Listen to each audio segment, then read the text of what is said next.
Hello guys, welcome to the Notebook Mathematics section. This is video session 4 of class 9th chapter number 1 number system. And this video session we will try to cover the topic that is representing real numbers on number line. And we have already done this, like we have represented root 2, root 3 and all in our previous video session. Now we will try to represent real numbers by the process of successive magnification. So in our NCERT textbook, example 11 and exercise 1.4, question number 1 and 2 are based on the process of successive magnification for representing real numbers on number line. So example 11 is to visualize the representation of 5.37 bar on number line up to 5 decimal places, right? So to understand this, I have chosen this example to explain you, that is exercise 1.4 question number 2. So looking at this example and understanding this, we can solve these both examples, right?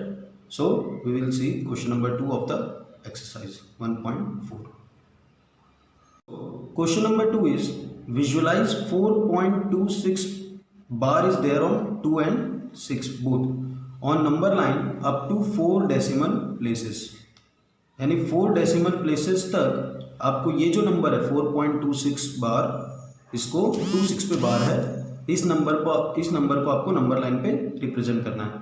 So 4.26 bar is there on 26 can be written as 26 is repeating, so I can write 4.26 26 26 like that, but we have to choose up to 4 decimal places only, so therefore I have written 4.26 26. That's it, right? Now to start visualization we will choose the first number, that is 4, right? So first number is 4 and then onwards decimal places are there, decimal point numbers are there, right? So we will start with 4 and a successive number, that is 5, because the name is only the process of successive magnification. So 4 is there and its successive number, that is 5, and afterwards there are decimal numbers, right? So we will begin with taking 4.0 and 5.0, and in between there will be 9 numbers like a number line, that is 4.0 we are beginning, so 4.1 4.2 4.3 4.4 4.5 4.6 4.7 4.8 4.9 and 5.0. अगर ये थोड़ा hard लग रहा है decimal में तो simple है, हमने 40 से लिया है, बस पॉइंट यहाँ पर है 41 42 43 and up to 50 we have written the numbers, right? So our first number is 4.2 और उससे एक ज़्यादा नंबर लेना है, मतलब 4.2 और 4.3, और उस नंबर को, दैट इज ये 4.2 है और ये 4.3 है, उसको मैग्नीफाई कर देना. मैग्नीफाई मतलब जूम कर देंगे हम थोड़ा सा इसको, ये 4.2 से लेकर 4.3 तक, क्लियर?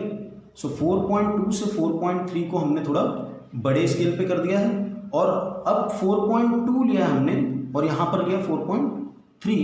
ये दोनों नंबर्स के साथ हम एक और नंबर ऐड करने की कोशिश करेंगे, यानी 4.2 को हम बना देंगे 4.20 और 4.3 को बना देंगे 4.30.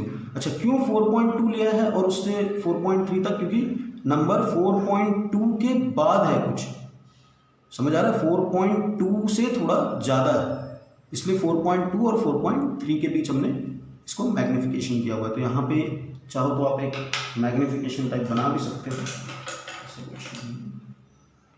तो ये वाला जो सेक्शन है इसको हमने थोड़ा एनलार्ज यानी जूम किया, ये मैग्नीफाई हुआ, ठीक है? अब 4.2 और 4.3 के बीच हम नंबर क्या लिख सकते हैं? तो मैंने इसको कहा था एक डेसिमल प्लेस और बढ़ा देंगे, 4.20 और 4.30, और अब लिखेंगे 4.21 22 23 24 25 26 27 28 29 और 30. तो अब जब मैंने ये कर लिया है तो अब मेरा नेक्स्ट नंबर क्या था? 4.26, यानी 26 और 27, ये दो नंबर्स लेना और इसको एनलार्ज करना है. तो 4.26 लिया है और 4.27, इन दो को मैंने एनलार्ज कर दिया. 26 तक जाना था मुझे, 26 और एक ज़्यादा यानी 27. तो यहाँ तक नंबर्स लेके मुझे क्या करना है? इसको एनलार्ज कर देना है इस स्केल को. प्रोसेस ये सक्सेसिव मैग्निफिकेशन, यानी उसको जूम करते जाओ, जूम करते जाओ, जूम करते जाओ, तो आपको क्या होगा, आंसर फाइनली जो डेसिमल पॉइंट है वो आपका रिप्रेजेंट हो जाएगा। सो 4.26 है यहाँ पर, 4.27 है, मैंने 4.26 को यहाँ ले लिया, 4.27 को यहाँ ले लिया। अब 26 के आगे मैं एक और जीरो लगा दूंगा और 27 के आगे भी एक और जीरो, और ये नंबर्स बीच के कंप्लीट कर लूँगा, लाइक 261, 262, 263, 264, इस तरीके से 269, 270 तक। अब नेक्स्ट नंबर मेरा था 4.262, एक डेसिमल प्लेस और लिया हमने, 4.262।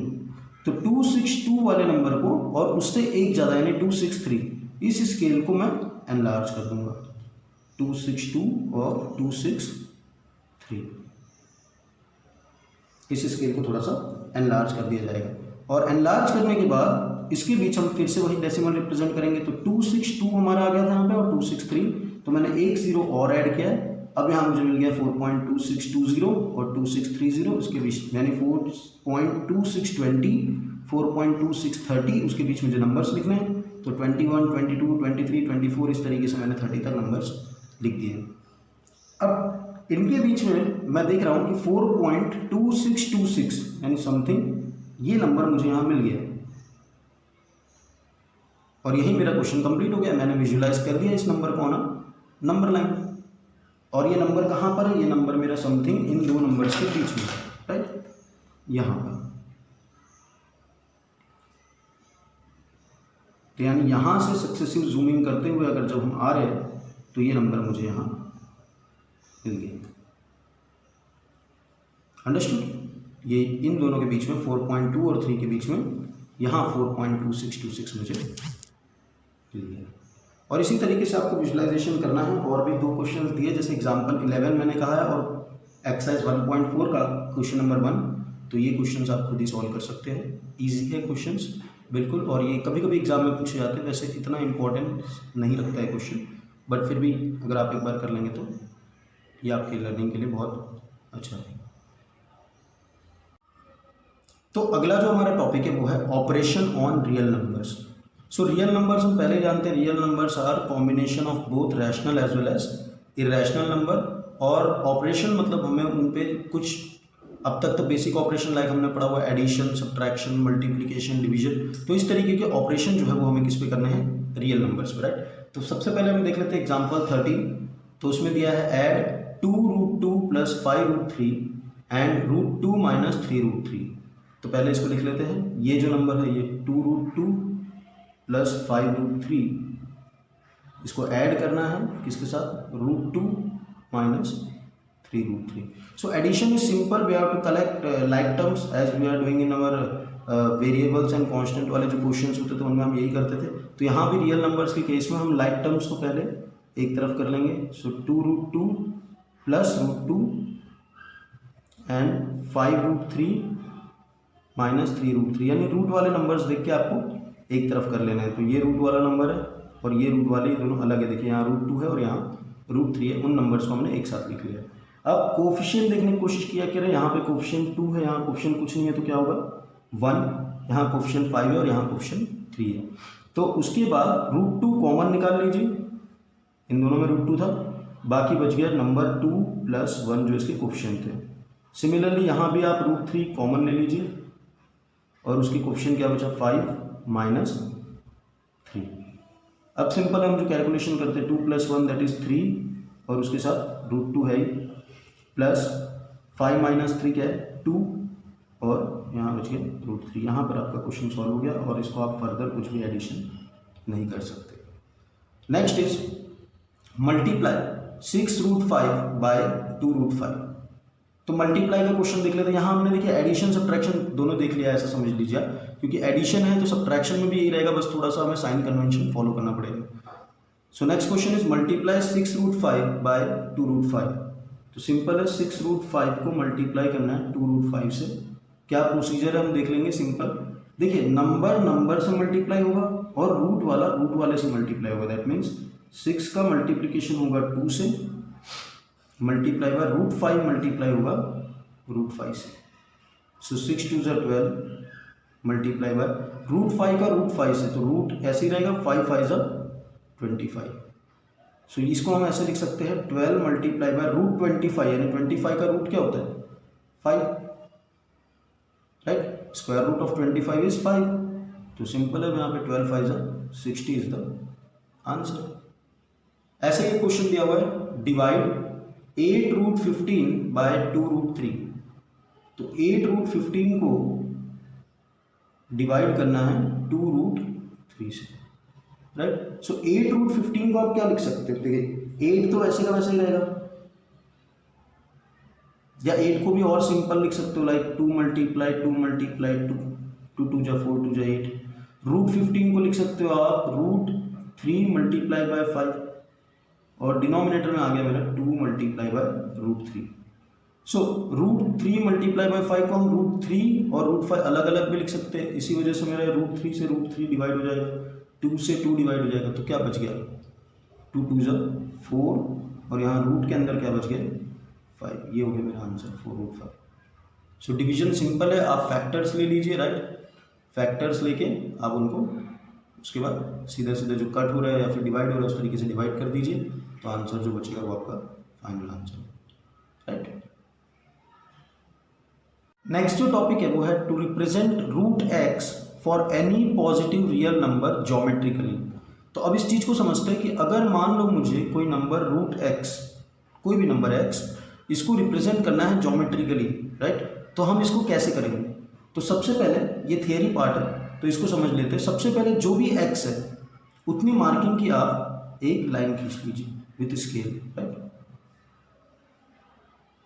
सो ये मेरा हो गया एक्स जितना मेजरमेंट, राइट। उसके बाद एक यूनिट आप और बढ़ा दीजिए, यानी अगर सपोज दैट जब एग्जांपल लेंगे तब आपको क्लियर पता चल जाएगा। सो एक यूनिट मैंने और बढ़ा दिया इसको, तो अब ये जो लाइन है उसका टोटल मेजरमेंट जो है वो है x प्लस 1 यूनिट, राइट। सो अब क्या करेंगे हम, ये जो लाइन है इसका हम क्या ढूंढेंगे, point of intersection, mid point ढूंढने की कोशिश करेंगे, right. So suppose that A B is a line segment measuring the value of x and B C is the line segment extended 1 unit from the point B to C, right?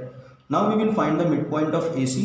So midpoint of AC कैसे ढूंढा जाता है, तो हम उसको bisect करेंगे, और bisect करने के बाद कोई एक पॉइंट हमें उसका मिड पॉइंट की तरह मिलेगा। Suppose that O is the mid point जो हमें बाइसेक्ट करने को मिला है, क्लियर। ये मैं आपको सारा प्रोसीजर जब मैं फेयर फिगर ड्रॉ करके दिखाऊंगा तो आपको पता चल जाएगा, क्लियर। तो बाइसेक्ट करने पे from point A and C मुझे एक पॉइंट मिलेगा जो क्या होगा, O पॉइंट पर आएगा। नाउ O पॉइंट से A जितना मेजरमेंट लेके हमें इतना रेडियस सेलेक्ट करके हमें एक सेमी सर्कल बनाएंगे, right.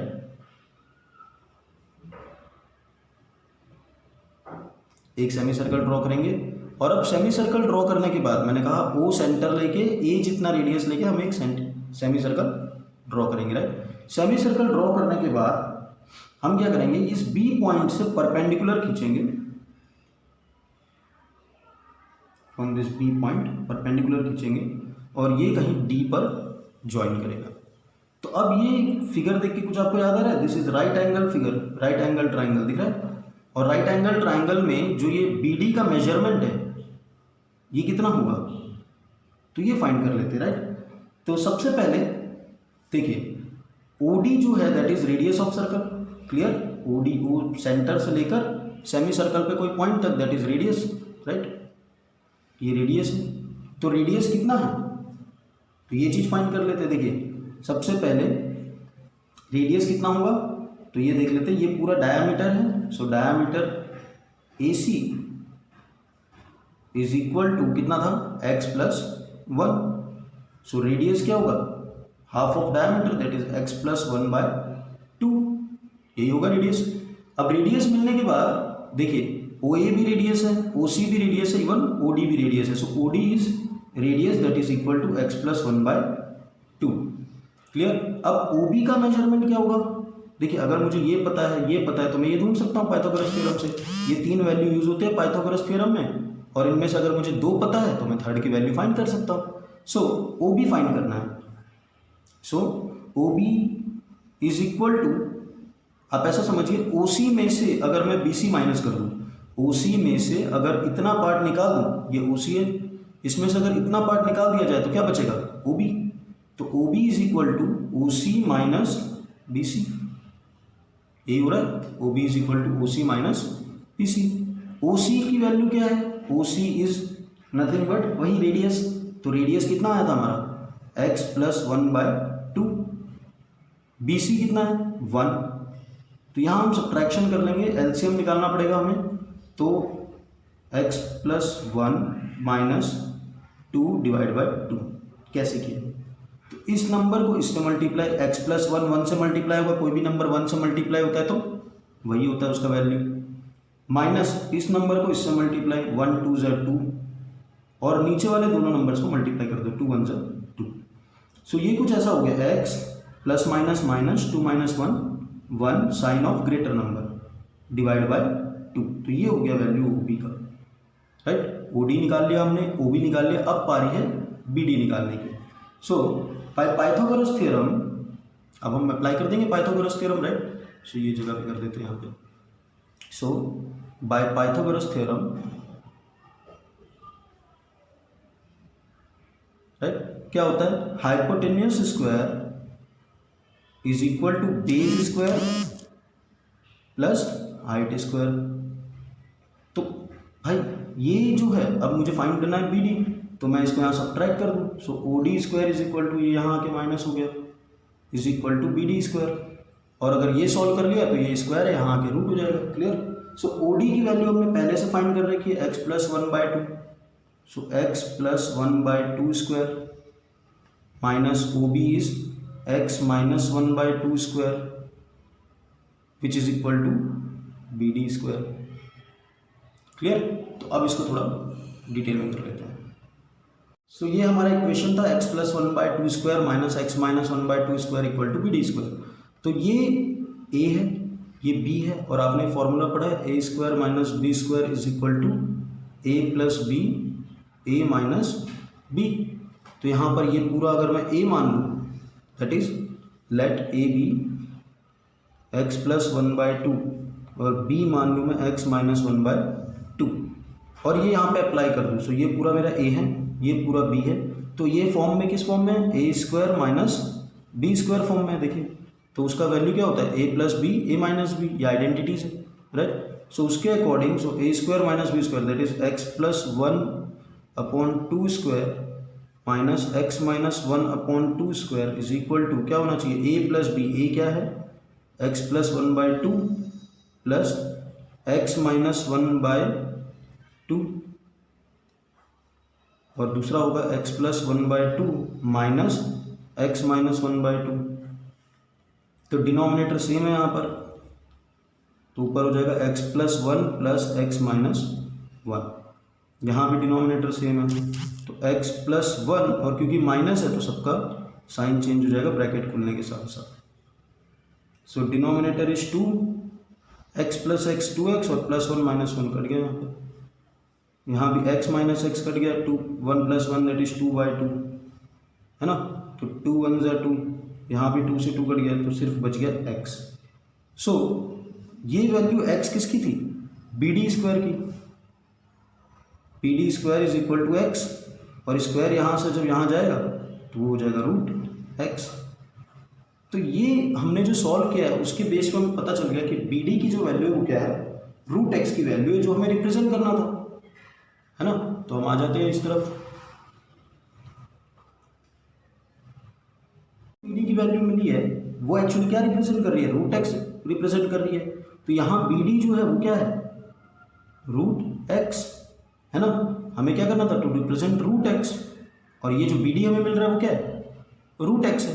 So it is as simple. देखिए अगर थियरी पार्ट आपको इतना समझ में नहीं आया, तब भी एग्जाम में सिर्फ रिप्रेजेंट करने आता है, तो जिसको हम एक एग्जाम्पल के तौर पर देख लेते हैं, नेक्स्ट एग्जाम्पल। तो हमने यहाँ क्वेश्चन लिख लिया, NCERT टेक्स्ट बुक के एक्सरसाइज 1.5 का क्वेश्चन नंबर 4 है ये, to represent root 9.3 on number line. तो इसको स्टार्ट करने से पहले मैं आपको सारे प्रोसीजर भी बताते जाता हूँ लाइन वाइज। तो सबसे पहले ये था कि हमें जो भी वैल्यू दी है रूट की, उतने सेंटीमीटर की लाइन खींच लेनी है, राइट। और मैं यहाँ पे पेन से कर रहा हूँ ताकि आपको ये चीज़ वीडियो में नजर आए।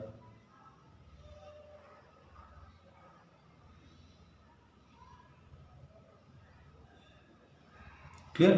तो हमने 9.3 सेंटीमीटर की लाइन खींच ली और इसको मैंने नाम दे दिया ए बी। देखिए स्टेप्स भी वही है, draw A B is equal to A B of length 9.3 centimetre. Clear. उसके बाद मैंने आपको कहा था कि 1 सेंटीमीटर जितना हमें इसको और आगे बढ़ाना है, तो ठीक 1 सेंटीमीटर जितना हमने इसको आगे बढ़ा दिया है, 1 सेंटीमीटर। क्लियर। उसके बाद मैंने कहा था ए और सी पॉइंट लेके हमें इसका मिड पॉइंट ढूंढना है या फिर हमें इसे बाइसेक्ट करना है इस लाइन को। क्लियर। सो ए और सी पॉइंट ले लिया, रेडियस हाफ से ज़्यादा। क्लियर। और मैं अब इसका मिड पॉइंट ढूंढने जा रहा हूँ।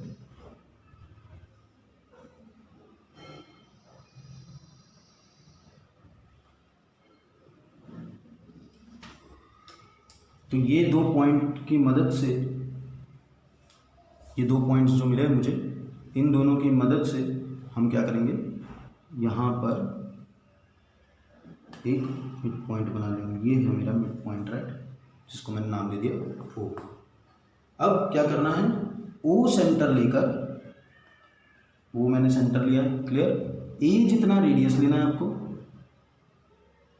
ए जितना रेडियस ले लिया आपने। क्लियर। और अब आपको क्या करना है, एक सेमी सर्कल ड्रॉ करना है।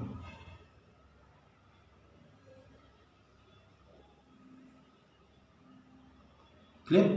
एक सेमी सर्कल ड्रॉ किया और ये सी पर आकर इंटरसेक्ट करेगा, क्योंकि ये रेडियस है तो ये भी हमने उसका मिड पॉइंट ही ढूंढा है, तो ये अगर रेडियस है तो ये भी रेडियस है।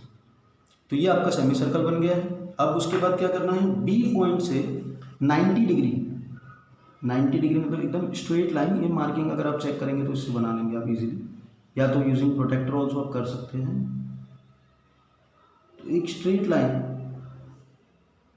जो है वो इंटरसेक्ट करेगा इस सेमी सर्कल पे पॉइंट डी पर, और ये कितना है, 90 डिग्री। सो यहाँ पर ही आपका कंस्ट्रक्शन ऑलमोस्ट खत्म हो जाता है। सो बी डी जो है that is the measurement that is having the value of root 9.3। अब आपको कुछ नहीं करना है, इसी नंबर लाइन को थोड़ा सा एक्सटेंड कर देना है। क्लियर। इस नंबर लाइन को आप थोड़ा सा एक्सटेंड कर देंगे आगे तक, और उसके बाद बी डी जितना रेडियस ऑफ आर्क कितना लेंगे, बी डी, और यहाँ से आर्क लेकर उसको आप इस पॉइंट पे रिप्रेजेंट कर देंगे, और suppose that this is E, तो बी जो है, B will have the measurement of root 9.3, जिसको आप मेजर करके स्केल से आप लिख सकते हैं कि कितने सेंटीमीटर, ये कितने यूनिट्स है। क्लियर। सो ये प्रोसीजर है जिसके थ्रू आप कोई भी अगर रूट के अंदर नंबर दिया है रूट ऑफ एक्स, तो उसको रिप्रेजेंट कर सकते हैं on number line. Clear friends. तो वर्कशीट पे आ जाते हैं। तो आज के वीडियो कॉन्सेप्ट के बेस पे यहाँ पे मैंने कुछ क्वेश्चंस आपको दिए हुए जो प्रैक्टिस के लिए काफ़ी अच्छे हैं। सो लाइक मैंने विजुअलाइजेशन आपको सबसे पहले सिखाया था, तो visualise 3.72 bar up to 4 decimal places. तो यहाँ पर आपको बार दिया है तो उसको 4 डेसिमल प्लेस तक लिखना है और उसको विजुअलाइज करना है। Clear. Now visualise 3.765 on number line using successive magnification. कोई बार नहीं है, सिर्फ इसी नंबर को आपको रिप्रेजेंट करना है।